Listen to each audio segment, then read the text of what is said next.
Yeah, so for those who don't know me, I'm Jeff, a chartered accountant working in professional football, working within the Premier League for the Premier League referees. It's almost a full circle moment where I talk to you from working in professional football because I wanted to be a footballer. That was my dream. I didn't have a plan B, C or whatever. It was just footballer. I managed to attract a scout from West Ham who said, why don't you come and try with us in May, end of the season. This was the chance. Like the way I planned my career, it's like come to fruition right at the end. I've got to be the fittest one on the pitch in the trial, got to really work hard, got to be the best. And I ended up over training. I strained a tendon in my knee. Get into the trial day, I know in my head I'm not 100%, but this is my chance. Let me just try my best. And the long story short is I wasn't good enough. Sometimes you only get one chance in life, like where it's the opportunity aligns perfectly and you're just not ready for it. As long as you give it your all and you try, you can't knock the outcome. Like someone might be better than you, the results just don't go in your favor. The idea of this episode is to talk about how you powered through, right? It was just a dark place. There was no light in that place. I didn't move.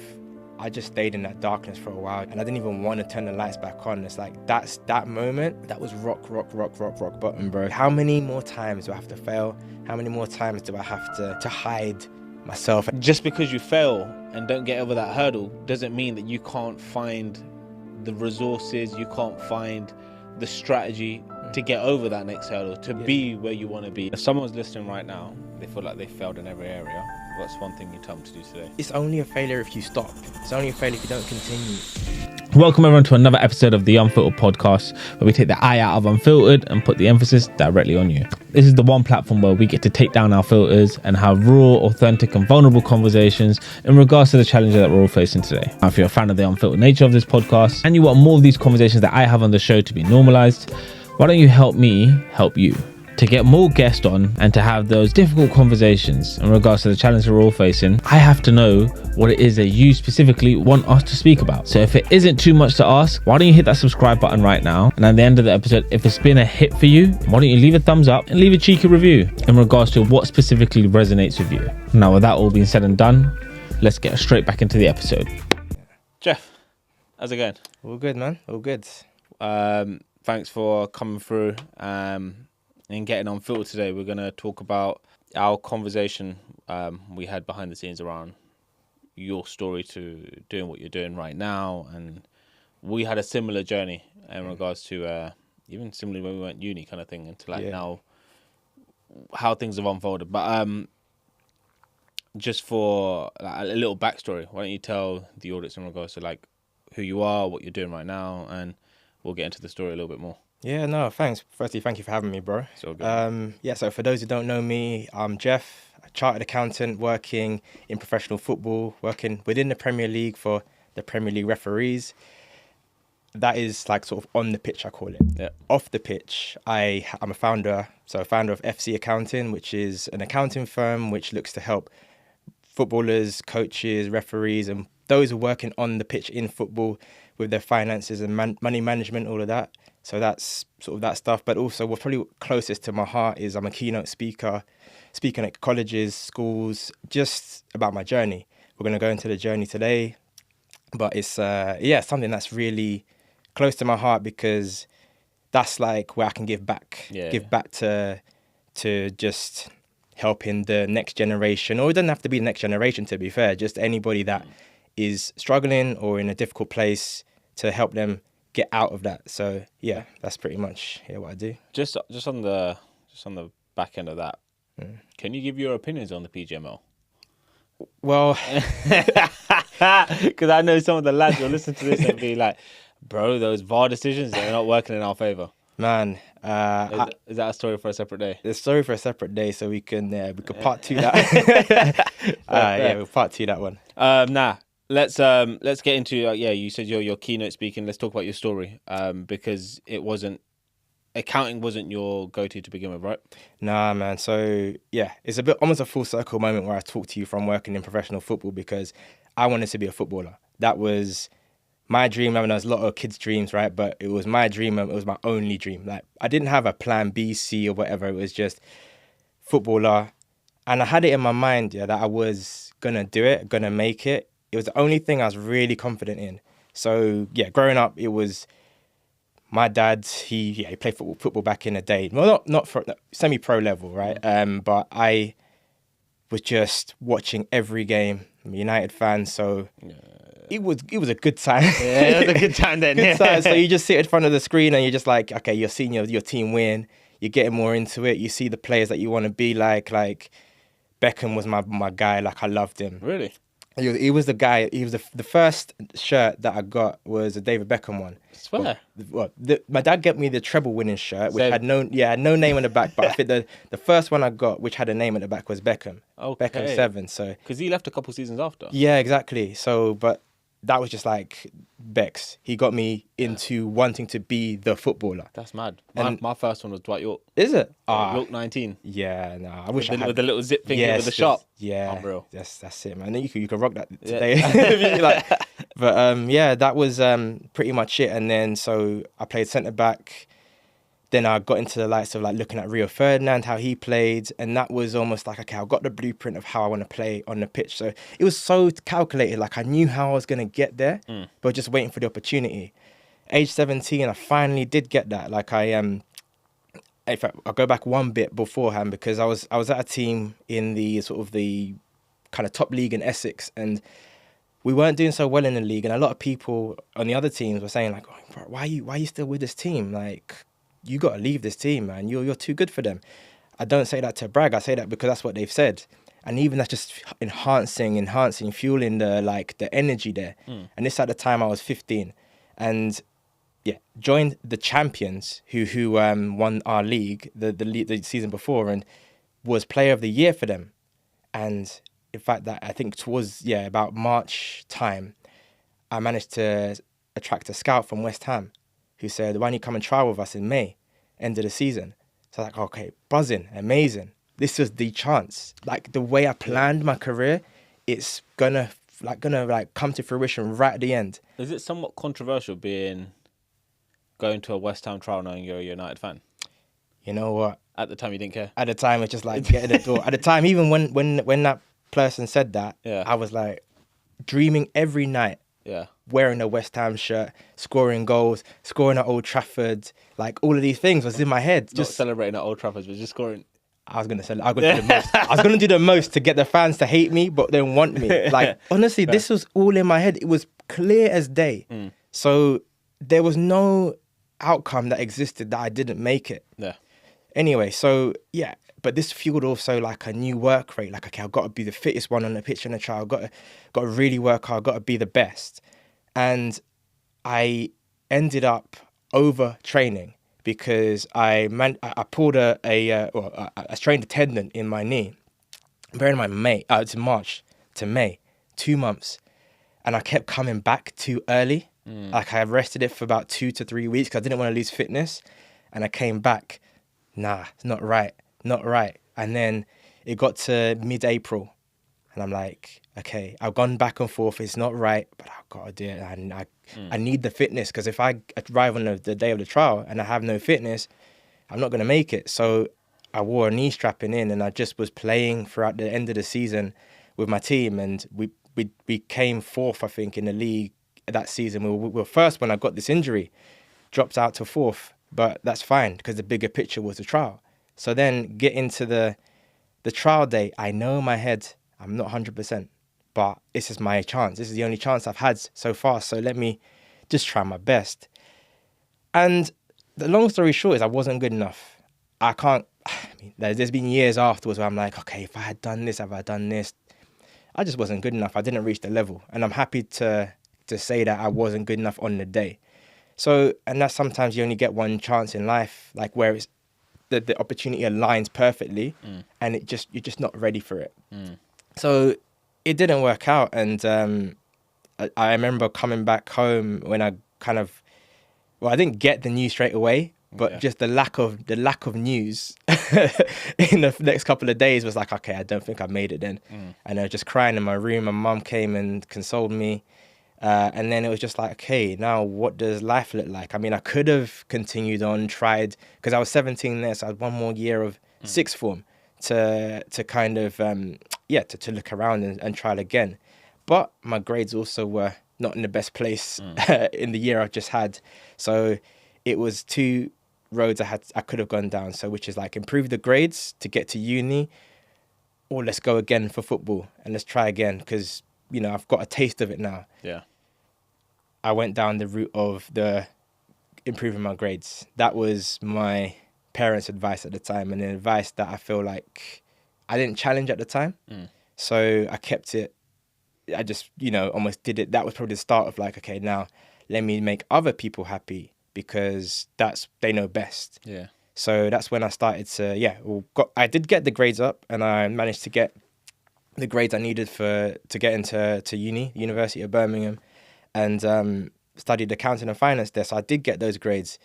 But yeah, I almost left football. I still played in that final year of sixth form and whatnot, but just I wasn't playing to become a footballer. I was just playing because I'm part of this team, and the enthusiasm went. The performance definitely dipped because I wasn't really the drive went. The drivers, it went. Yeah. You mentioned something there about like not being good enough on the day. Obviously, injury placed some emphasis towards that, and you got scouted for the trial. Yeah. So you were good enough to be scouted for the trial. Yeah. And then because that didn't go to plan, you then went with plan B, which was to pursue your education versus trying to find another scout or another option within football at the time. Yeah. That's a hard one to swallow. It's a hard pill. Like when I think about it, like sometimes you aren't, as long as you give it your all and you try, you can't knock the outcome. Like someone might be better than you. The results just don't go in your favour. We look at football results right now. First game of the season, United were the better team than Arsenal. Yeah. In my personal opinion, but didn't get the result. Look, it's life. You get on with it. You move on. But in your case, for someone who was that driven whilst injured, to still get and be fit to like not try and see if you could find a trial for a championship team or something like that. Yeah. Why didn't you pursue it? So, looking back on it now. Yeah. Looking back on it now, who I was then, I just didn't challenge authority. Okay. I didn't challenge like another way or another route. I sort of went with who knew best in that situation. So let me flip the script and then ask you, did you feel good enough to give it another go? So, because I think I've got you rattled slightly. In my head, I'm thinking right now. Yeah. They said no, and you then automatically went to a place where it was, I guess I'm just not good enough and not cut out for it. And then you didn't try again. And the idea of this episode is to talk about how you powered through, right? Yeah. And you powered through within your career now in terms of going down the corporate route.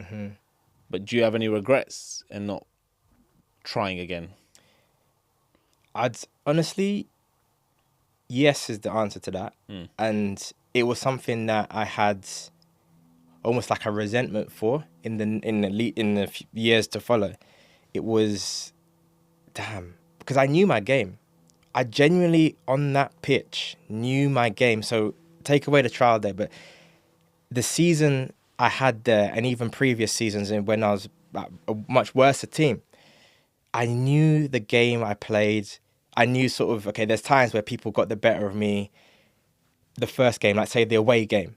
But I knew the home game, I got you, I clocked your game. I know how you play now. You got me the first time, but I've got you. And just my mind worked in a different way. Yeah. That I knew how to adapt. But for some reason, like you're saying here, I wasn't able to switch on at that time when I got the no, and there's still another year. Yes, I can do my grades. Maybe it took just a bit more of like extra planning to sort the grade side of things. But football, I was fit. The summer happened and I was back to normal. One more year of uni, I mean, that was pressure, but there was still time. There was a full year I could have done both. Yeah. I think at the time, I didn't think that option. Was a possibility. Yeah. It's mad you say that, because like for me, I never gone down like say the professional sport route. But I remember when I was in like year 7, I got selected to play table tennis as part of the team that they were building, and we got to nationals. So I got selected to play nationals. Okay. So I was at a very good level. Yeah. And I'm only like 12 years old. Yeah. And they were saying, yeah, you got to come back for summer holidays and play every day and practice and do this. And I was like, I've done this, man. I couldn't be arsed. And like, I was getting pushed to like play cricket by my dad. Yeah. Never played at an elite level, but like, I suppose Sunday league level, whatever. And then I kind of fell out of love with that due to like pressures from him. Yeah. And like football, weirdly enough, I wouldn't say I am. If you ask me to like dribble past a number of players right now, probably fumble. Like the ball's never stuck to my feet like that. But in terms of being able to read a game whilst playing, being able to string a pass or put someone through, doing some of the more basic things I had in my locker. So like whilst growing up, and I'd watch like say your Michael Carricks just do the bare basics and stuff and be so influential to a game of football. I always thought to myself, yo, I'm not saying I could have been professional. Yeah. But one of my biggest regrets is not asking my parents while I was younger, push me into this.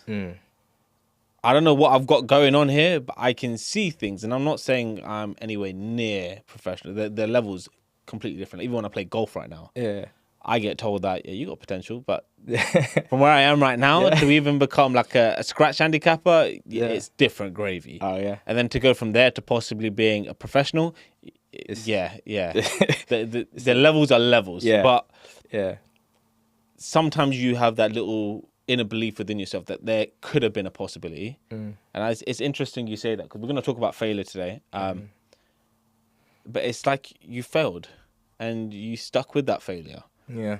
And now you're doing all of these things outside of it, which is fantastic. Yeah. But yeah, it's just a bit disappointing that you never tried that a little bit harder to say, all right, well, West Ham said no, but Chelsea might say yes. Yeah. And what's so interesting, especially it's quite relevant in the last couple of like weeks with Eze joining Arsenal. He has had so many failures. He got released from Arsenal, and QP, I think a few other teams as well. Fulham, I think he got released from another like London-based teams. I think he finally made it at QPR after many failures, but he kept going. And then from QPR, I think it was in Crystal Palace, then to obviously Arsenal. Yeah. That was his journey. Even you look at Jamie Vardy. Yeah, exactly. Fleetwood. Yeah. To Leicester. To winning the league. Crazy. Playing Champions League football. That's it. Stuck with them for as long as he could. Now off in Italy. He's playing in Italy right now. Yeah. He was finished. Yeah. Should have been playing for England. Still managed to get an England call up. Like, the possibilities are endless, and it's considering you said that you got this far, because I know people that have had trials. I know people who have played for, like, this one guy goes to my gym. He used to play for Tottenham Hotspur. Didn't play professionally, but was in the era of the, like, Ledley King and stuff like that. Yeah. Just it's very, very interesting to see. Don't get me wrong. I know competition is stupidly high. Yeah. Especially in sports, and you've got to be creme de la creme de la creme. Yeah. To even warrant a position, right? Yeah. But I think also, if you know you haven't given it your ultimate go, you will look back and think, "Fuck, I wish I did." Yeah. Do you ever feel like that? 100%, because, that was one attempt. It was an attempt, but because I didn't try again, that's where it's stamped as a failure. If I tried again and potentially didn't maybe get into the team, but they say, okay, you know what, you got potential, come train with us or train with our development group or whatever, something like that. You know, I've done a bit better there. And that's kind of maybe fueling what I do today and how I've kind of maybe taken on this next path in my life. Yeah. Not wanting to not give it all my all, like you just mentioned, because that is the only way that it is a failure. I mean, we'll come on to it a second when it comes to my kind of failing of exams. It was, if I stopped the ACCA exams from the first failure, I failed. I won't be a chartered accountant as I sit here today. Yeah. But Let's get into that. So you had your West Ham trial, didn't go to plan, finished off sixth form, managed to get into uni, studying accounting and finance at UOB, and then worked your way into a graduate scheme, or? It was just outside of it. So I applied for the graduate scheme. So this is at EasyJet, and I didn't get it. So there was only two. I think there was a few spaces. Yeah. But me and a few others who impressed on the day were offered permanent roles, so outside of the grad scheme. So we were in and the so you building. Just started your ACCA from there. Yeah, they allowed us to. Yeah. And then you said you failed a couple of the exams to begin with. Failed my first two.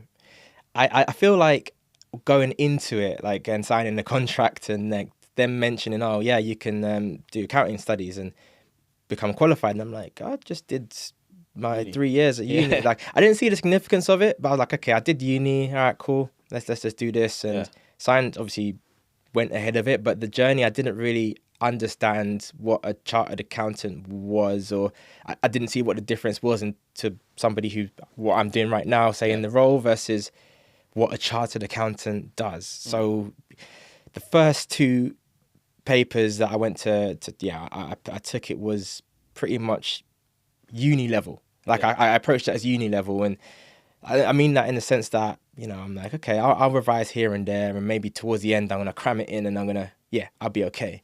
And then got the results back. I remember it's always the midnight text that you get, so you can't sleep until you get the text. But this one, this was crazy. I slept, I woke up and I saw my phone. Oh, I got a text from the results day today. This was how blasé I was with it, and just not knowing it. And then obviously I see it, failure. It's like, okay, didn't hit me at all. Didn't hit me at all. So then going into work now, I arrived early. I always usually arrived early at that time. And then the person who sat opposite me, he passed his final exam. So he's now fully ACCA qualified. Yeah. And he brought cakes, and he brought like sweets and stuff for the whole like team. And I'm like, oh, this is quite serious. Like, it's okay, fair. Like, he passed. Maybe that's a big achievement for him, but cool. I failed my first two. I told him, he's like, all right, better luck next time. And I said, okay, that's fine. Yeah, we all just moved on and then started work. And then I think the CFO came in and then congratulated him, gave him a hug, and then started to hype it up. And then others came in and congratulated and hugged him. And I was just in my desk, like, thinking, oh, wait, this is a big thing. This is a seriously big thing. So I kind of was thinking in my chair, the more people came in and congratulated him, I'm literally opposite him, just where me and you are, that's how close we were. So I'm hearing everything. Not many people are asking me, but my manager comes in. Now, she's like, had to drop her kids off at school. Then she comes in about like 9:10. I've been there since 7:30. And I am like petrified now, got to tell her now that I've failed. Yeah. So I tell her. And she's like, oh, it's all right. Don't worry. Better luck next time. But then over that week, just my life just started to change in that place, because I felt a difference. I felt a different vibe from, say, the senior managers, directors to me, just because, I failed my first two. And they were obviously funding the exams and stuff, and the courses. And then now I think by the end of the week, my manager comes to me and says they're going to put my funding on hold until I've kind of passed these next papers. Yeah. And it was a bit of a shock, but okay, I'm sure I can pass these papers. But the papers, I can only resit them in 3 months' time. I resat, I failed one, passed one. So I didn't pass both of them. I failed one again. But again, thinking that I've got to go back and tell that I've failed one. This is when, like, started trembling a little bit. I did, and in fact, I basically this is where I started to bend the truth a little bit. Yeah. And I said, I passed them. I was researching, does the ACCA contact your work if you failed or passed an exam? It's inconclusive. So I've just said to my manager, I've passed. I've passed the papers. And she takes it on, all good.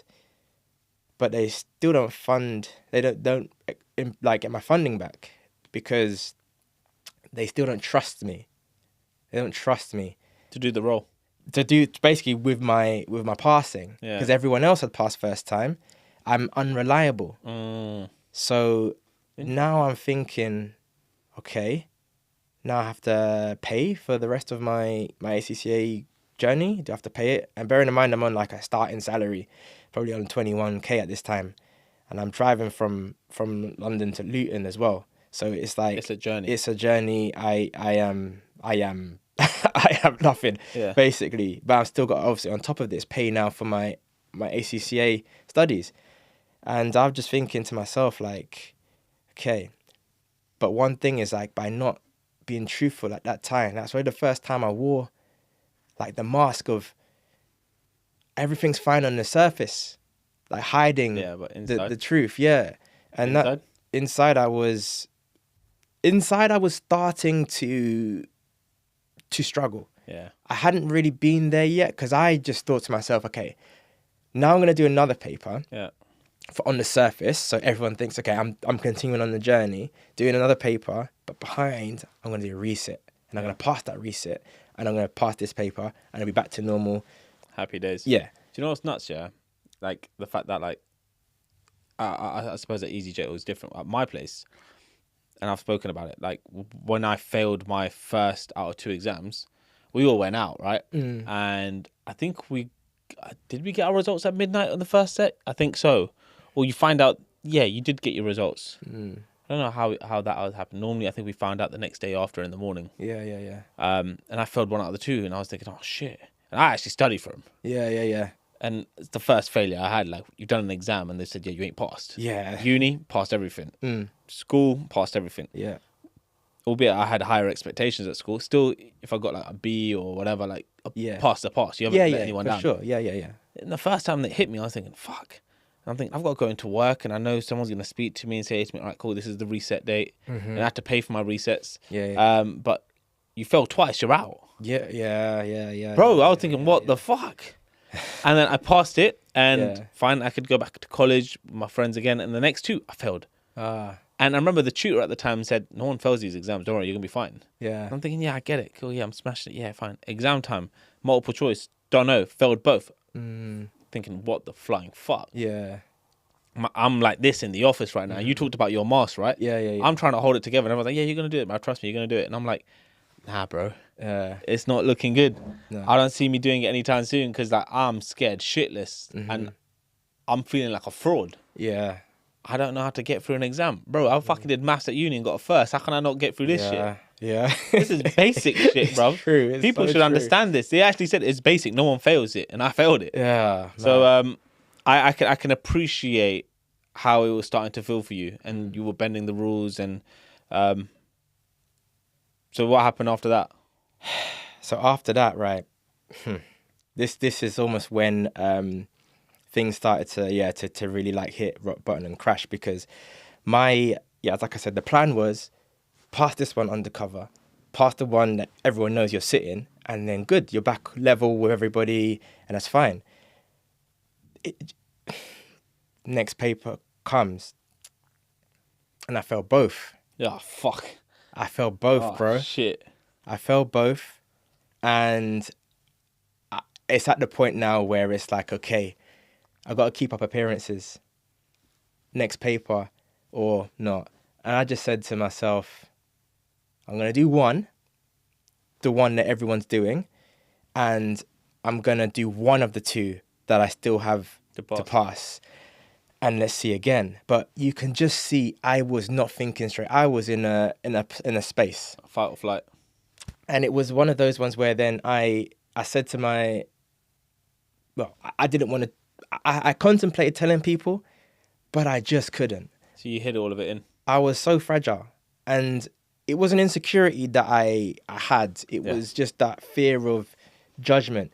And it's when I failed the first ones, the way that I felt people now looking at me, and it just put me in the protective mode. I can't make this worse.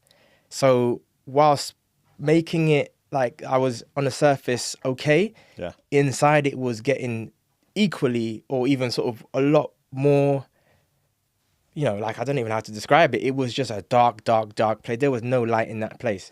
And so this point in time, right, and I actually have this on my phone. This is crazy on Snapchat. I remember, this is how crazy I was. It was like at my desk, this was like during the day, must have sent a Snapchat to someone. And I took a photo and the caption was life. Like as I was bored, what is this life kind of thing? And it's so interesting because that day in the evening now, study session with a few of my colleagues, my friends, I had my session with them. That was just for the paper that we were all doing. Done that about from, let's say, from 5:30 to 7. That's just our session. I said to the guys, okay, I've got to do a few more things for my manager. So I'm going to do that quick because it's due for tomorrow. It wasn't due for tomorrow. I was just doing my second session of studying. Did my second session now, and it was from 7:30. Or I had to go downstairs to just heat up my lunch, which was basically the dinner. And came back 8 to 9:30 was supposed to be the session. 9:20 something happened, and then the sensor lights, which are in the office, started to now dim because nobody was in. So I was in darkness. Got up, waved my hands, lights came back on. Lights went off again like 5 minutes later. Did that second time. Third time now, when the lights went off, I didn't move. I just stayed in that darkness for a while, you know. And that was quite reflective because it was actually like, yeah, this is how I feel. And I didn't even want to turn the lights back on. It's like, that moment, that was rock bottom, bro. So I then was like... Explain that darkness. Explain what feeling rock bottom was like. Because this is all like professionally related. But I presume... I've felt similar.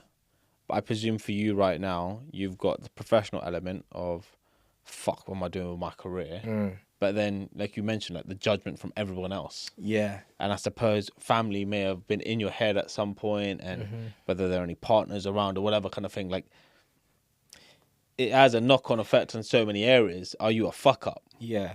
Because it's not like you're not doing the work to try and do it. You're not trying to bend the rule. You are hustling and grinding to try and get this shit over and done with. You're not trying to fail. Yeah. Talk to me about that darkness. Yeah, it was pretty much, the way I see it is, the exam failure was just a failure, right? But it's the perception from everybody else that was the thing that was weighing me down.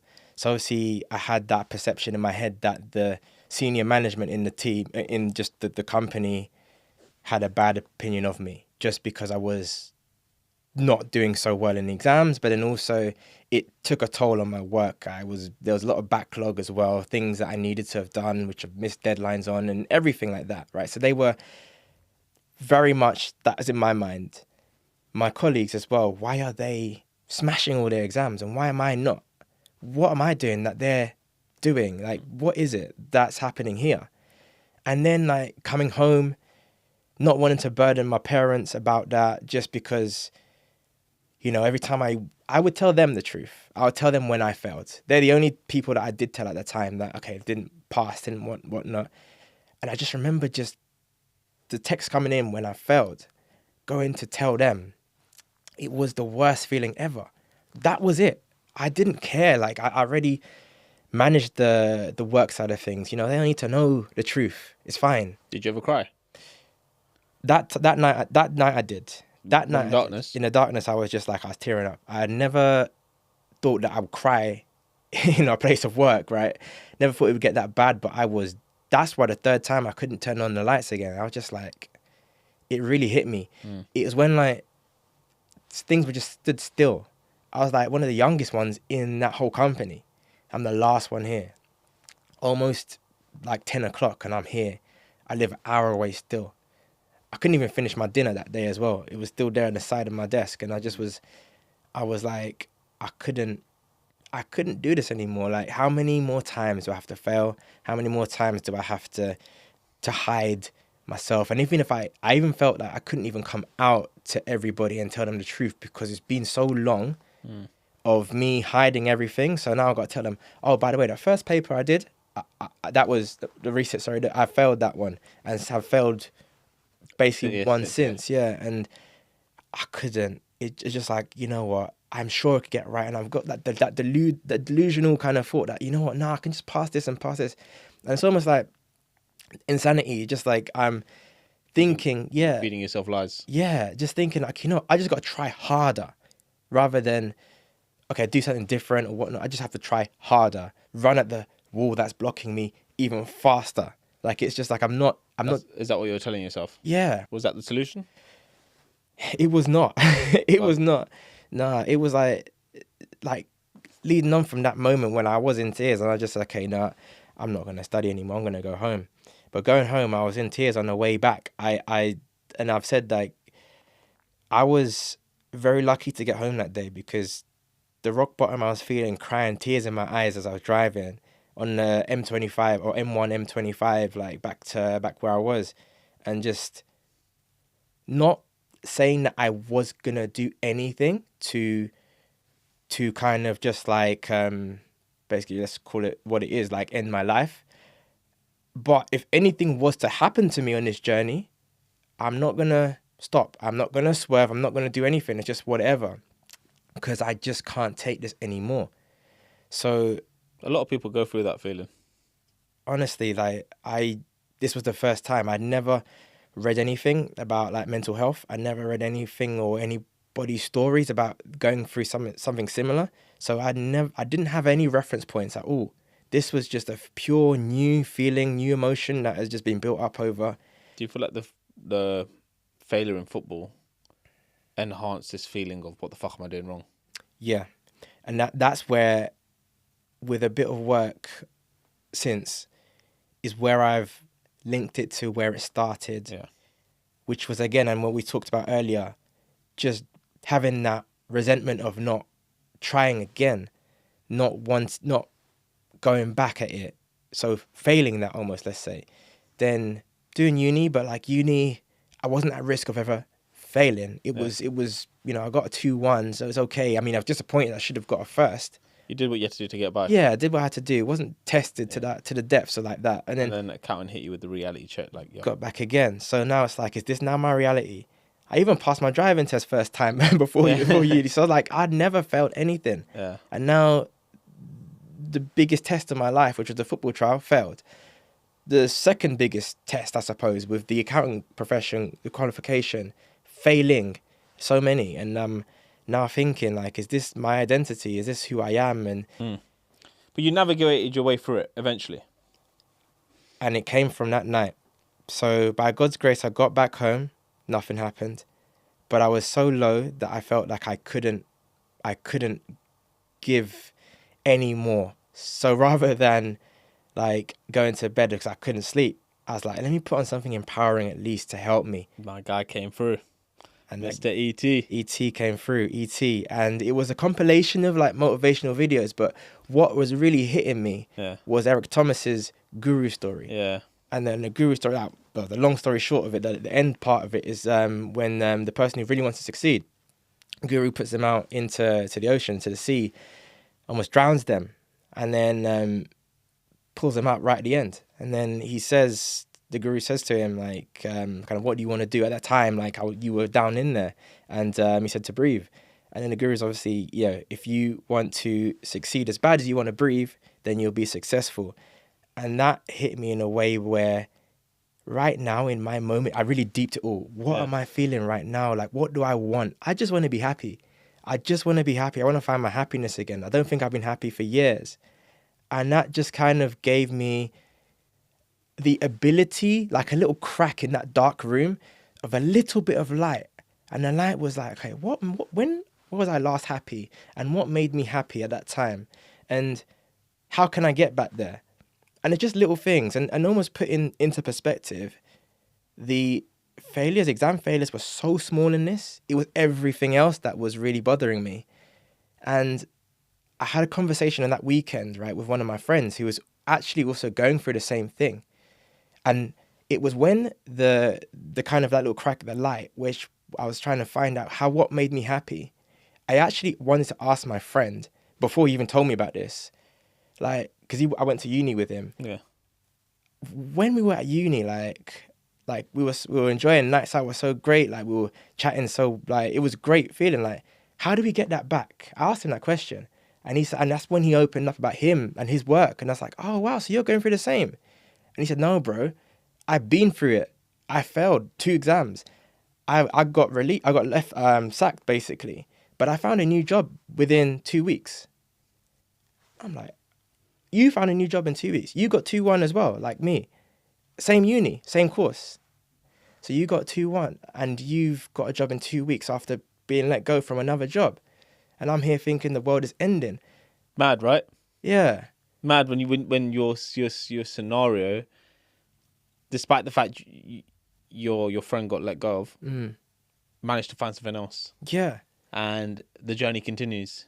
And it's crazy. If we go back to that football story, you got let go, or they said no. Yeah. But you could have found something else and seen what would have happened there. Yeah. It's nuts because, like, this was my reality, and Eric Thomas came into my life, and I honestly, like, that exact same quote and all of his other quotes, I used to try and listen to his, is it TGIM? Thank God it's Monday. Videos that always get posted. And there were plenty of people. Inky Johnson. Yes. Talked about, like, how he, his story to get into the NFL, got into like Division 1, managed to get there, had one massive injury, basically said they had to operate on him and he can never play again. And now he's doing all his motivational talks, but like he grinded and he believes in God, and there's a story behind that. Yeah. And so like I resonate with you because I felt low. I felt when failures came into existence, I was like to myself, I just need to walk out of that exam knowing I've given it my all now. This is the lesson I've got to take away. If I've got 4 weeks to study, I can't give any minute to something which isn't going to help me get through this exam. If that means my weekends, I'm not going to birthday parties, I ain't going. If it means I can't speak to my girlfriend at the time, my ex, at the time, like, if I have to cut out all socials, if I can't go out for drinks, if I have to be a miserable shit, best believe this next step and this next phase for me has to be grinding to get this over and done with. And I passed until I got to my finals. And then things took a little bit of a spiral. But the reminder was, you haven't failed because you're not good enough. You failed right now because maybe God's just trying to tell you this isn't your time. You need to stay here a little bit longer and sit with this shit. Failed another one, passed another one, and it's like, fuck, man, what's going on? Finally passed my last one. I was like, I'm out of here. And I feel like everything happens for a reason. And like that dark place you're in, internally, I felt, what the fuck am I doing? And throughout life, when things haven't gone to plan, and you feel like you're failing, you're letting people down, you go, then check yourself back in to realize, bro, how deep is this? Like, really and truly right now, you're not married. All right, okay, cool. So many people aren't. People have got married and got divorced. What are you talking about? Like, Exactly. What are you bugging out for? Exactly. You know, as long as you're trying and you're trying to work towards something, cool, man. And I like that thing you said there in regards to like happiness. Try and work towards that level of happiness versus trying to keep up with what everyone else is doing. Bro, I had people in my course, the boys, when I was studying, bro, they did the bare minimum. Never failed a single exam. I was thinking, what the fuck am I doing wrong? Man, I know, that's it. I'm like, people too like that. I'm like, brother, they would ask me for help beforehand. Yeah. And I'm like, how the fuck have I failed this and you've passed it? What? Nah. Exactly, man. But it's on the day. And you learn that, like, you're not I wasn't bad at my job. So maybe it just wasn't good, maybe with that exam pressure. That's fine.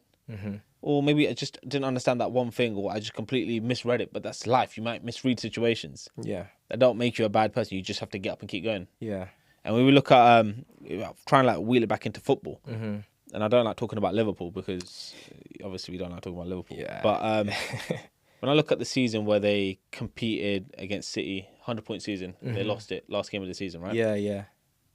Neither team could have done better. It's true. But City pipped into it. Next season after, Liverpool win the league for the first time in 30 years, whatever it was. COVID season. If we wheel it back a bit further than that, they lost in the final to Madrid. Gareth Bale did a madness. Season after that, they beat Spurs in the final. And it's like, just because you fail and don't get over that hurdle doesn't mean that you can't find the resources, you can't find the strategy to get over that next hurdle, to be where you want to be. And I think that's the mentality we need to instill within our lives. And you're doing that right now. Obviously, from EasyJet, you've Yeah. transitioned through to like other places right now, and you're Yeah. doing things with as the football's chartered accountant. Bro, that is it. That is almost the, let's just say that is the work that I done afterwards. The first thing I did was to work on my mindset, to work on this mental space, because So what have you done specifically? the first thing, so in between the job, between EasyJet and the next job, I had a month. Don't know how I negotiated it, but my start date was sort of a month. Right. So I had 4 weeks of just kind of rest and recover, whatnot. And I picked up probably the book that probably changed my life, Carol Dweck's Mindset. Okay. Learning about a growth mindset and putting things into perspective. You know, what I did have at that time before was a fixed mindset. It really was. And even you can take it back to the football trials. Fixed mindset. I'm a failure. I haven't passed this, or I haven't got this, so I'm done. That's the door closed. Black and white. Yeah. Now, and everything I put it down to, leading up to being football chartered accountant, it is the growth mindset. It is almost, life is what it is, right? But there's no, it's only a failure if you stop. It's only a failure if you don't continue. You know, like, these are attempts now. So from that, I approached the new role with a new light. It was at a smaller media company, like one of those sort of indie media, sort of smaller ones in London. But I got, you know, it's a place where I could sort of be safe. It was a slower pace. I could fill in the gaps that I was also missing in sort of my day to day, the communication skills, the presentation skills, just working to deadlines and meeting them, or even exceeding them, those little things. And I was ready. The exams suddenly now passing first time. Jeez. Now you're thinking, I was the same guy, right? Yeah. But it's just a different approach, different. The mindset was a lot different now. I felt happy. I felt safe. I felt good. I was ready now. I was pushing. Weirdly, I failed my last exam twice. That was weird. So just like, I think I got, and that one there, I can't put to anything but just maybe feeling a little bit too confident at the end. Yeah. So, and then also the last paper required some additional reading from additional resources, which I hadn't done at the time. So that's cool. Want to give true transparency to the to the journey. But once I got that, and then what I think is what you said about timing, failing those 2 exams meant 2 things. Because if you leave after 6 months, sort of before, you leave 6 months after your last exam, you have to pay back the fees. Yeah. 6 months, because I failed twice, was resitting with my own money. Yeah. So 1, I didn't have to pay the fees, but 2, my plan was also to always leave that place to kind of get another role, a bigger company again. There's a position at Sky which opened just literally then. And apparently Sky had opened up a wave of finance analyst roles at that time. But, you know, if I had applied 6 months before, there's hardly anything there. So things just happen for a reason. And then I remember just kind of getting onto that and just getting that next step and getting into Sky and just thinking, okay, you know what? That's interesting. Although I didn't take the final 2 failures to heart, because I'm like, I can now see it now with a growth mindset. Yeah. Things happen for a reason. It wasn't my time there. I needed a little bit longer. And now I'm here at Sky. And then it just started to build and build and build, right? The growth mindset, I took it into the workplace. But then COVID hit and everybody obviously, you know, went to, locked in and whatnot. And this was when a lot of people were struggling. A lot of people were really being affected with mental health. And I'd already sort of done some work beforehand to help myself in my situation. So what I was doing, and this was just very casual of me, just some quotes I got from Eric Thomas, quotes I got from likes of Kobe Bryant and all these other motivational videos that I continue to watch like on a daily basis, and just put it on my story, or just kind of recorded me saying it, like, you know, this is hopefully going to be over soon. So what you could do, a few things that you can do to help your mental health at this point in time. You know, you can try a new skill. You can do something like this. Few people messaged me, reply back to my story saying, you don't know how much I needed to hear this. Yeah, man. Thank you. Goes a long way. And that really started something in me. Like, okay, you know, I've done the work and my work is still ongoing, but I can give back at the same time. I can help people at the same time, and You've got another calling now. the calling It's started. nuts Yeah, because obviously football didn't work.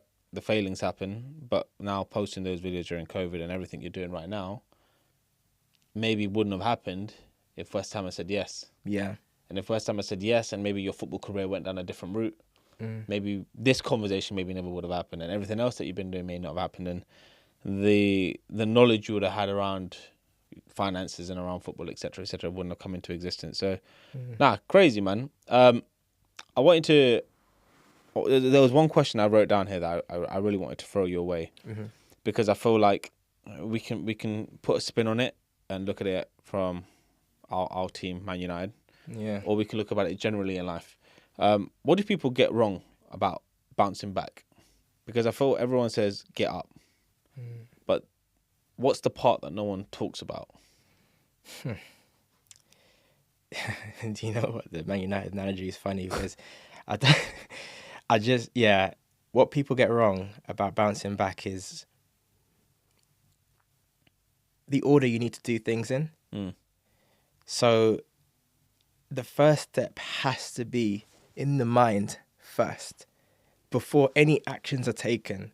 That's just time with yourself to understand where you are, why you're there, and where you want to go, right? So where you are now, and that's fine, and have no judgment at this point in time. The mistakes you've made is fine. Yeah, I shouldn't have lied. I shouldn't have said I passed that paper. Why didn't I just take it head on, right? It led to that, right? But I'm here where I am now. Because if you do that work, you find where, you know, the gaps are, where the insecurities are, all of these things. And in order to get to where you want to get to, that you need to work on those things, because the person that you will be at the end of this will be a better version. Yeah.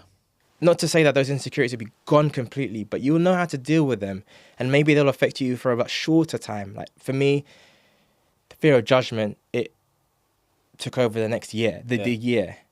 But, you know, I could have perhaps limited that to maybe a week or something like that. But yeah, so that's why, and I think that's how people should approach it. That's how I've approached it. That's how I approached it through my journey. You know, just, okay, I know where I am, right? I think, but let me do the work properly and realize, how have I got to this point? But where do I want to get to? He's like, I said, Eric Thomas' video made me realize I wanted to be happy.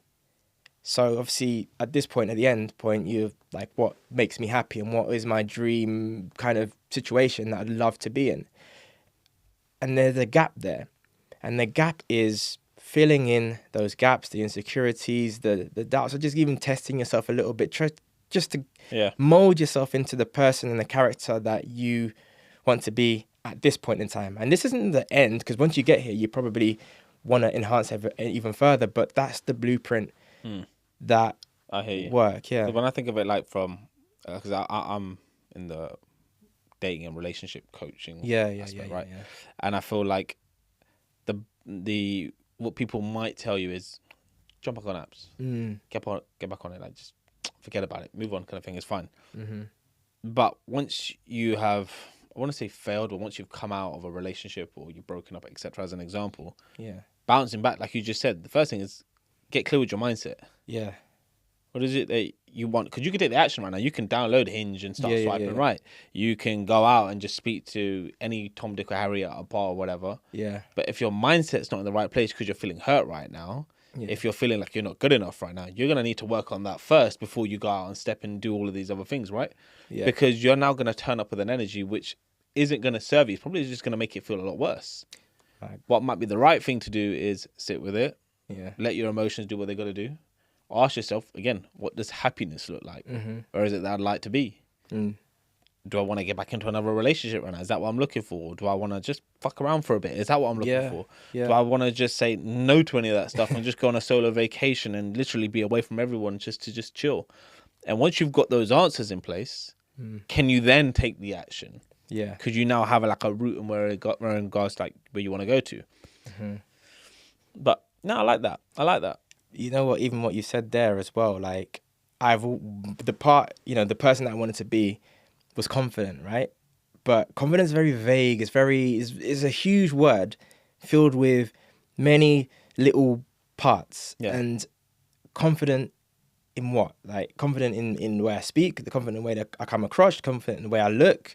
These are the little things which almost pulled me to that. Like where I was and who I was at that time.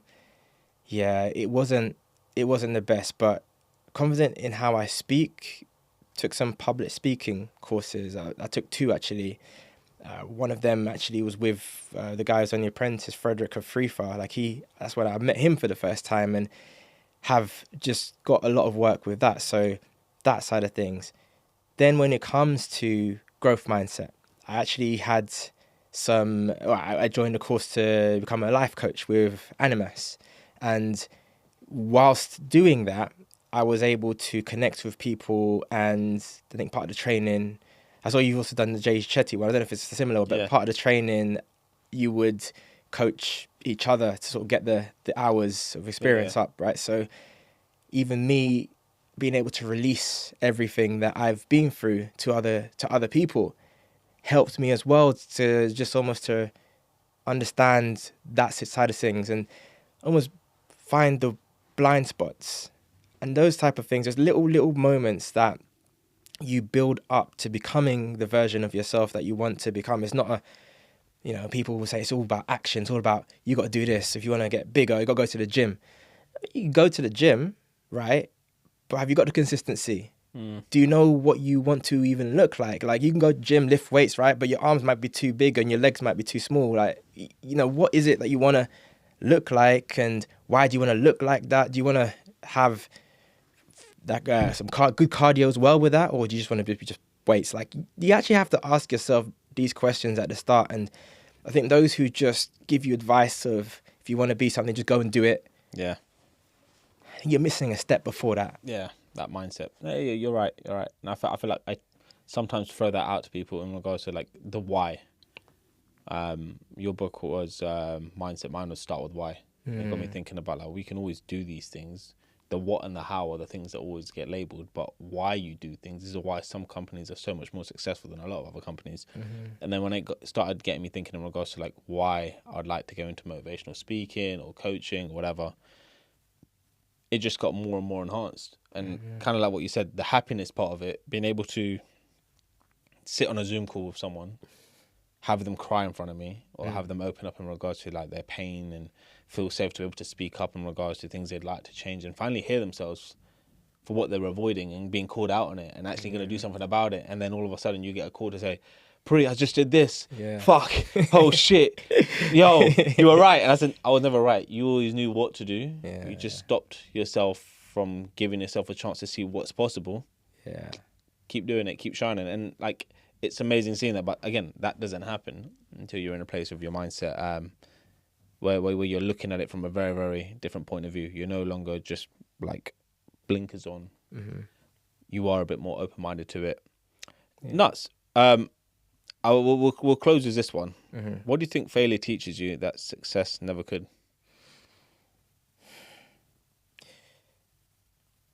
That you're stronger than you think. That, yeah, you can handle it. You can handle something. You could go again. Like because the fears come from the fact that we think we can't handle it. I did think that at the time I couldn't handle telling my managers and the colleagues that I failed. I couldn't handle their perception of even seeing me as a failure.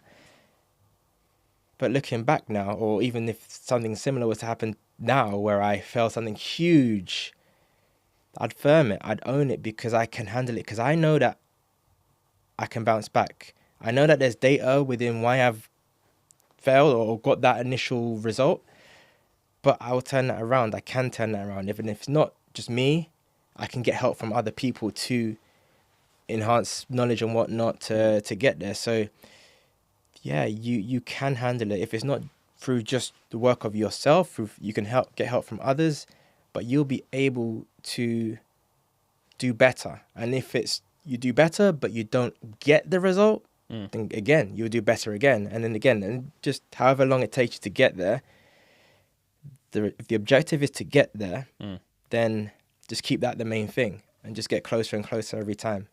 And if someone's listening right now, they feel like they failed in every area, what's one thing you tell them to do today? To stop. Yeah. And to really dissect as to what's been happening, because there's data in there as to why maybe the results keep repeating themselves. Yeah. Keep repeating the same habits, you're going to get the same results. Yeah. So that is where the stop, and actually like, let's stop doing the same things. Let's understand what we're doing. And if you need help from other people to guide you to maybe do the right habits, to change the results, then do that. I think a lot of people get into this position where they're afraid to trial and error. Yeah. And I feel like trial and error is one of the best examples of how you will get closer to an answer you're looking for. Yeah. You won't know if that's the right kind of person you should be dating until you date them. Yeah. You don't know if that's the type of job you really want to be doing until you turn up on Monday and turn your laptop on it and get cracking with it. You don't know what that gym's going to be like until you sign up for the membership. I got a Whoop device, didn't know what it was going to be like, but I found my experience with it was what it was only because I've got it. Yeah. Now you can watch stuff and you can play it safe and like do all the things outside of getting actually involved, but you don't know until you try it. Yeah. So when someone asks me, like, probably like, I don't know if I really want to do that session, I'm like, okay, fine. But you're not going to know what being unfiltered feels like until you say yes, give yourself a chance to speak, talk, and maybe hear yourself out differently. Like, you can hear all my videos, but you can watch all the podcasts and you can get all the free resources and you can buy the books, etc., etc. But you're not going to know until you know. Go book that course. Yeah. Go see that person live. Go to that concert alone. Feel, trial it, see what happens. If it's shit, it's shit. Yeah. And if it's amazing, talk to me later. Honestly, bro, like what I'd even say, using sport as an analogy as well, people think that going undefeated, you know, means that you are like the best, or means that's the right. But like, let's look at Muhammad Ali. People say is the greatest boxer ever. He lost things, right? He lost fights. United treble team lost games, right? Arsenal, invincibles, yes, invincible, but invincible for all of the games that they played that season? No, they didn't win the FA Cup. They didn't win the Champions League. So there are disappointments, there are failures, there are things that, despite you know, if the goal is to win, do whatever, there are things along the way. It won't be a perfect journey. Tiger Woods, yeah. all of the life mishaps that happened, come back 2019, win the Masters. Yeah. It wasn't on the cards. No. Defied the odds. Yeah. Let's close this with I know I said I was going to close it earlier. Let's close this with one. Let's plug in where people can find you first. Let's get that over and done with. So yeah, where can everyone find you, and what's the content that you're dropping right now that people can get quite involved in? So you can find me at Jeff Narweh on TikTok, on Instagram as well. So I am developing a financial literacy course. So financial literacy in football terms. That's really what I do now. That's part of me giving back. You know, it's the Win Off the Pitch 2 movement, which I've started, whereby, you know, you can be excelling in your career like footballers do. They excel in their careers on the pitch, but off the pitch there are some struggles, you know, and we are the same. We're the same professionals in whatever we do. We have that expertise on the pitch in our day-to-day roles, but off the pitch, finances, confidence, you know, trying something new, building your income, etc. These are the things we do struggle with. So you're providing some goodness. Yeah. So those are two. And if there are any people working in football, footballers, coaches, referees that want some financial advice, financial sort of money management as well, tips, then contact FC Accounting. So at FC Accounting, and that's we are as well. Fine. So we've got that in, and I've never done this to anyone, but I'll do it with you because you're a United fan. Yeah. And talking about the failures that we've gone through, what piece of advice right now, if one of those footballers, Bruno, whoever, happened to stumble on this, what is it that you'd be saying to them right now in regards to picking them back up based on the failures that you've gone through in life? Oof, wow. So, as a collective in that in that dressing room, if it's the United fans, United players, but I'd say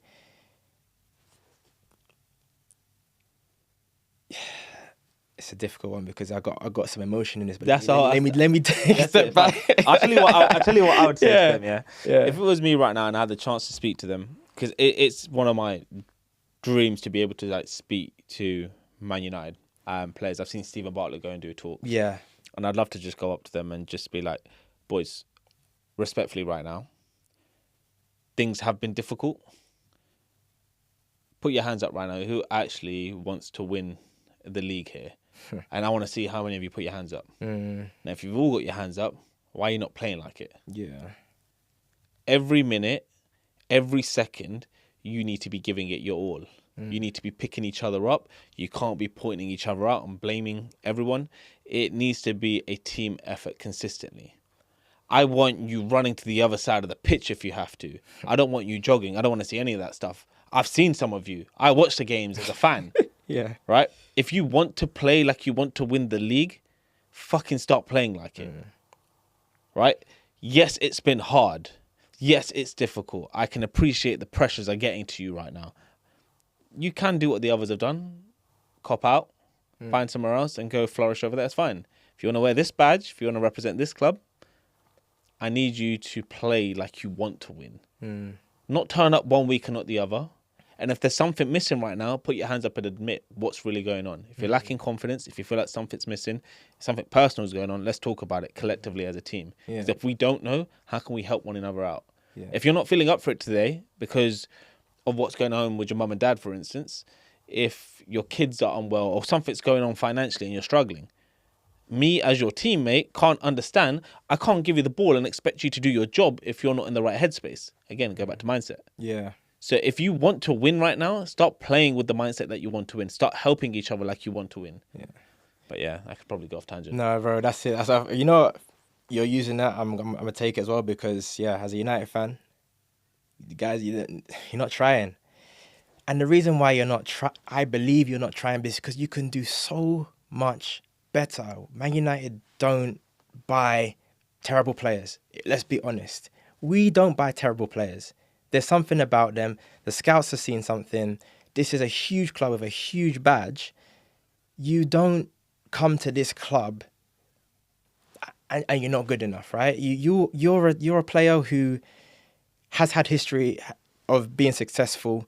Come here and deliver that. Come here, give us the tips. Like Bruno, you won the Nations League with Portugal. Cristiano Ronaldo was there.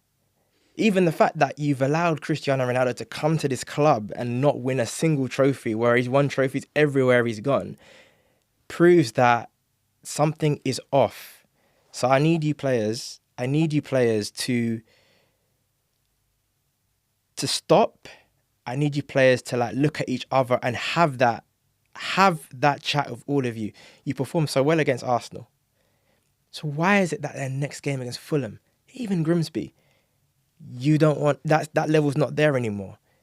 And that's on you. That's a mindset thing. Because almost I don't even care what the manager says what we have to do. If you're trying hard for 90 minutes, 90 minutes will show that you put the effort in. And if the manager's tactics are wrong, you might just lose. Yeah, if the referee gets the wrong decision, you might lose. You might lose. But it shouldn't be a 3-0 absolute drubbing. Oh, you didn't try hard. People are now all over the place. No. You've just gone now. Yeah. So, I'm in two minds. Ruben does, the mindset is a thing. I can see it. His tactics as well may be more adaptable. I even chat with him as well, saying, bro, please, adapt, because life is not all just one way. If the players aren't performing in the way you want them to, then in the moment realize, okay, you know what? Bruno's not performing, not doing what I'm saying he's doing. All right, what's more important, the win or the ego? If it's the win, all right, you know what? I'll chat with Bruno on Monday. So let me just change the formation now, put him there, put someone else here and someone else there, and let's just get this result here. And I will go at them on Monday morning. But let's get the win. And we could go backwards and forwards with it, man. We could go backwards and forwards with it. But nah, appreciate that, bro. Thanks for coming through. We definitely have hit a number of different areas there within finance, and I like this kind of conversation because it's more story focused versus me trying to just plug and push whatever it is that you're doing. Yeah, there's a lot of emotions involved within it, and I'm hoping this is helping the next accountant that's doing their thing right now, or anyone else that's feeling like they're failing. I'm hoping it helps them recognize that, okay, cool, I know what the next step could be. It's all about mindset right now, and application, and then seeing what unfolds, and again working towards that happiness. But brother, thank you. All the best with everything that goes on, and yeah, United, let's see what happens there. See what happens, bro. Thank you. I appreciate you having me, man. And honestly, what you're doing here is amazing. And yeah, if anyone is watching that has resonated with me or my journey and is on a similar journey, then yeah, please reach out. I'm happy. You know, I have helped people in the last couple of months as well. Yeah. So yeah, willing to help as well. Love. Appreciate that, bro. Thank you a lot for listening to another episode of the Unfiltered podcast. If you've liked what you listened to today, drop us a like. If you've got any comments in regards to what we spoke about, if there's something you disagreed with, or there's stuff that you did agree with, drop us a comment. And lastly, if you haven't subscribed yet, give us a subscribe. Whether you're listening to this on Spotify, Apple, or if you're watching this on YouTube, every subscribe goes a long way. And look, why wouldn't you subscribe? If you like the unfiltered nature of the podcast, surely you want to be in tune to whenever the next episode is coming out, right? Anywho, I'll catch you on the next episode of the Unfiltered podcast. It's been your boy Pri, and I'm signing out. Peace.